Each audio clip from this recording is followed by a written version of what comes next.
Her school photo sat untouched for 63 years, until DNA named him. On a quiet table, a child's face looks back from another era, preserved in a picture that outlasted the people who should have been able to answer for what happened to her. For decades, the name of the man investigators would later identify did not appear in a final official conclusion. The case remained open in memory, but not resolved in law. And for a family, and for a community, the most important question stayed suspended in time. Who took Carol Ann Dougherty's life? This is a case that began in silence and ended, at least on paper, in a much later decade. Carol Ann Dougherty was 9 years old when she was killed on October 22, 1962. Officials say the crime happened inside St. Mark's Roman Catholic Church in Bristol, Pennsylvania, a place that should have carried the ordinary associations of safety, routine, and community. Instead, it became the center of one of the longest-running murder investigations in the region.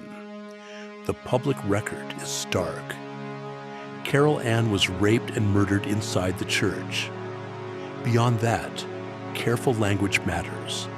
A case involving a child does not need graphic reconstruction, invented scenes, or dramatic speculation to be understood. The confirmed facts are enough.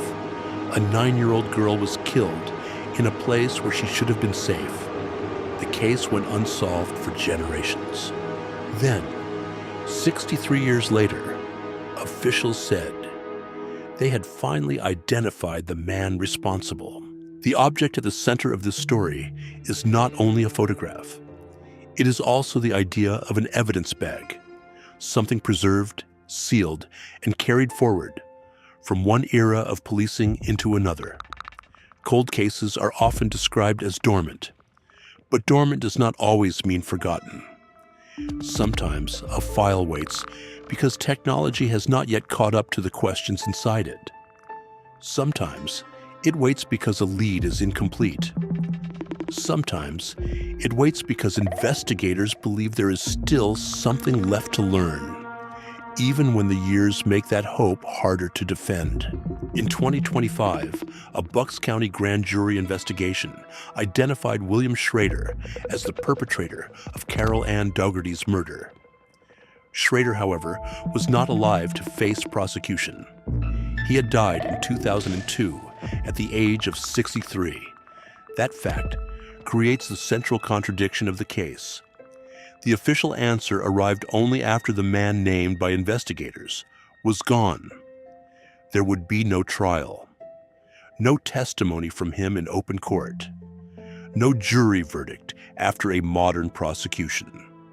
Instead, there was a public investigative conclusion, reached after decades of uncertainty.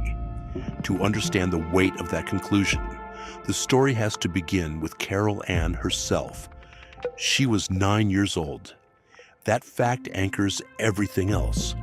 Her age matters because it changes the entire shape of the case. This was not an abstract file or a distant criminal matter. It was the killing of a child in a community that would carry the memory forward long after the first investigators, witnesses, and neighbors grew older.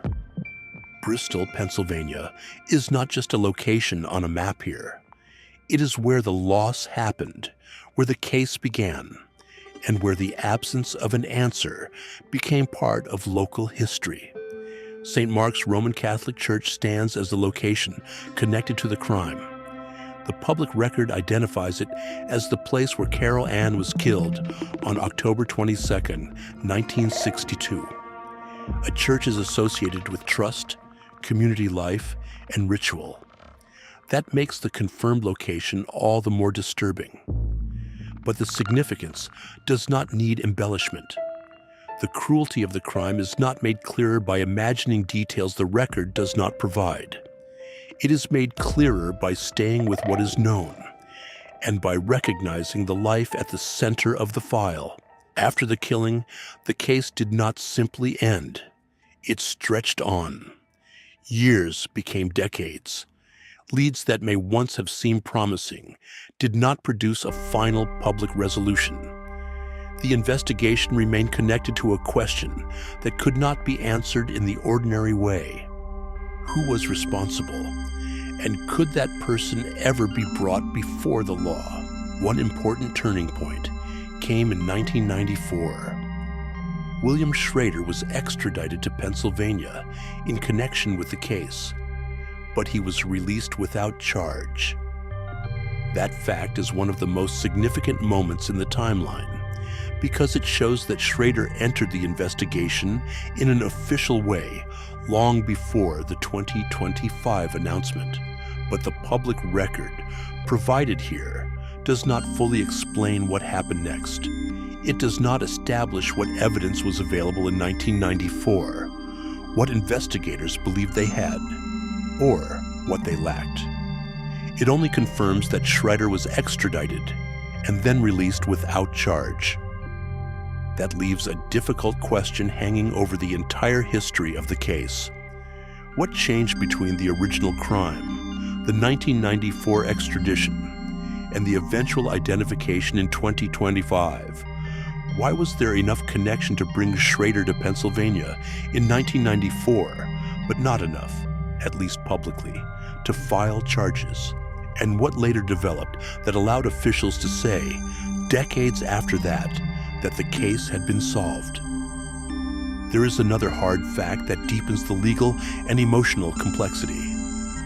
William Schrader died in 2002 at the age of 63. By the time the grand jury investigation identified him, he could no longer answer the allegation in court. Prosecutors could not try him. A defense attorney could not challenge the evidence on his behalf in front of a jury. Witnesses could not be examined in the way they would be during a criminal trial. The conclusion came through investigation, not litigation. That distinction matters. The case is considered officially closed following the grand jury's identification of Schrader as the perpetrator in 2025. But closure in a cold case does not always look like closure in a contemporary prosecution. There was no conviction. There was no sentencing. There was no opportunity for a living defendant to respond to the evidence in court. The official conclusion carries the weight of the investigative and grand jury process, but it does not erase the unanswered procedural questions left by the passage of time. What survived all those years was not public certainty. It was evidence. According to the available reporting, DNA helped identify William Schrader, and a family member's confession also contributed to that identification. Those are the publicly reported pillars of the 2025 conclusion. But the full evidentiary pathway is not laid out in the research summary provided here, and that matters. We know officials said something from the past, combined with information connected to a family member's confession, helped point to Schrader. What we do not know from the available record is exactly how those pieces fit together. That uncertainty makes the surviving evidence more than a prop in a cold case narrative. It becomes a symbol of a harder question. What remained intact long enough to speak for Carol Ann Dougherty after 6 decades? In cases this old, preservation can be the difference between a file that stays dormant and a file that can still produce an answer.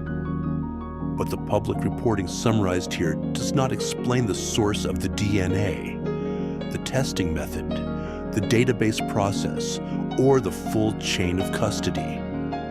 Those gaps do not automatically undermine the reported outcome, but they do remind us to be precise.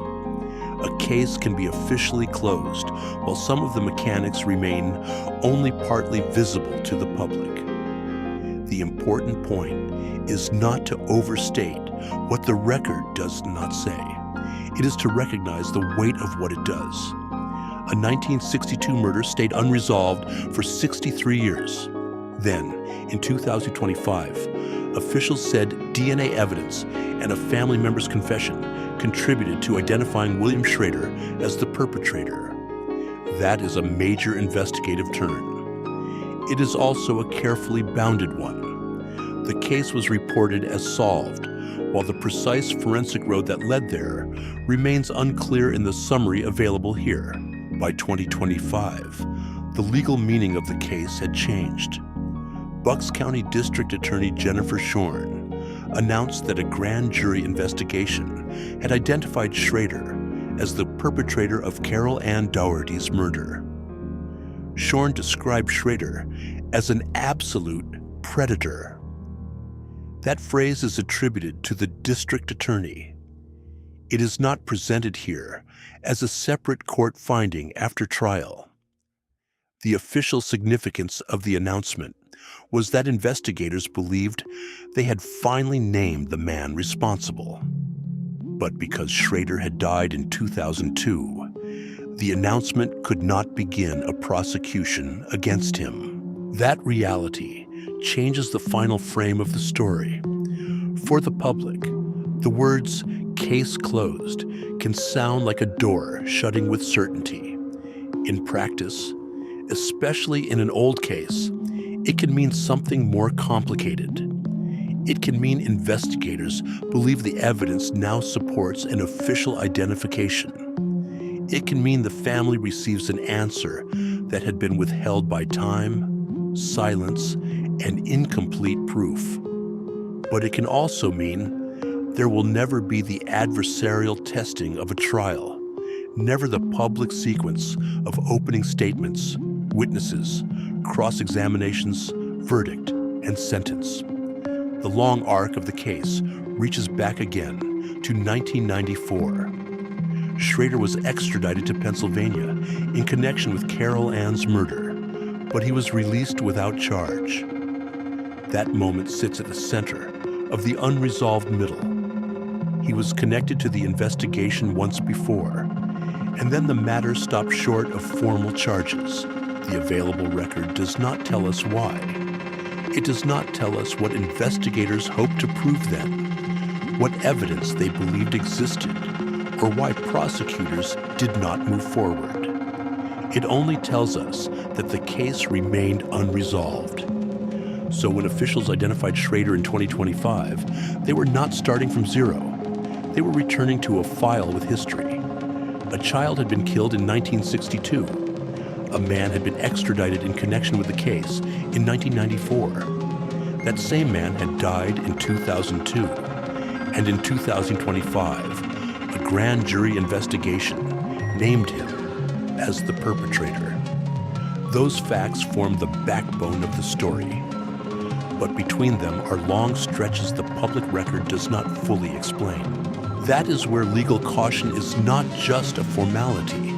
It is part of telling the story responsibly. Schrader was released without charge in 1994. He was never tried in a modern courtroom for this case. He was not convicted by a jury before his death. The 2025 conclusion is an official investigative finding following a grand jury process, and the case is considered closed on that basis. Those distinctions do not diminish Carol Ann's life or the significance of the announcement. They simply keep the narration grounded in what is known, what was alleged, and what cannot now be tested in court. For Carol Ann's family and community, the announcement still carried enormous weight. A name was finally placed where a question had been. The long uncertainty did not end with the kind of courtroom resolution many people imagine. But it did end with officials publicly stating who they believed was responsible. In a case that began in 1962, even that kind of answer arrives with both relief and sorrow. Relief because the official silence has been broken. Sorrow because the answer came too late for a trial. Too late for many who may have waited decades to hear it. And far too late for the child whose life was taken. The photograph introduced at the beginning shows a childhood interrupted, a life that stopped before it could become anything else. The evidence represents the opposite, something carried forward, protected from time as much as possible, until it could matter again.